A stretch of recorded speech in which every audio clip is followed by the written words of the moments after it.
Hello everyone, this is Mr. Rafael, and today I will be reading The Most Magnificent Thing by Ashley Spires.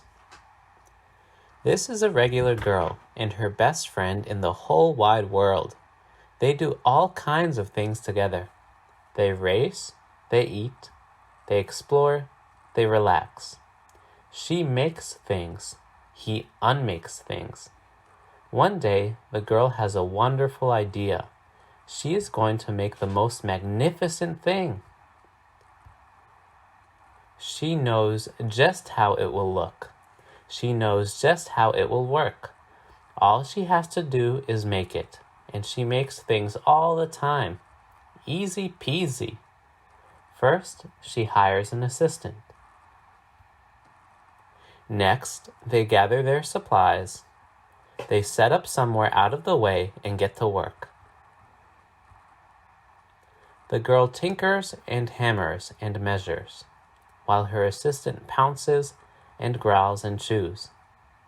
When she is finished, she steps back to admire her work.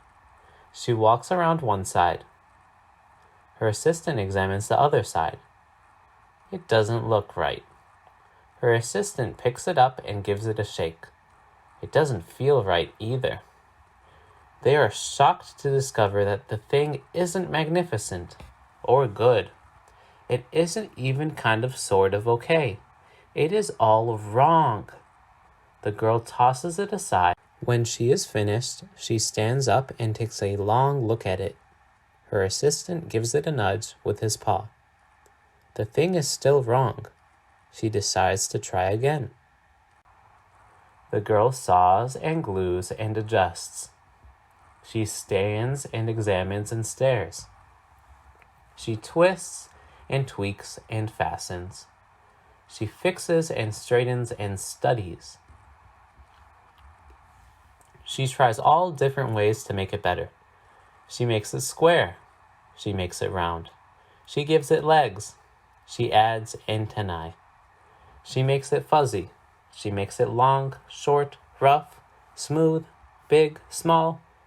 One even smells of stinky cheese, but none of them are magnificent. Her hard work attracts a few admirers, but they don't understand. They can't see the magnificent thing that she has in her mind. She gets mad. The angrier she gets, the faster she works. She smashes pieces into shapes. She jams parts together. She pummels the little bits in. Her hands feel too big to work, and her brain is too full of all the not right things. If only the thing would just work.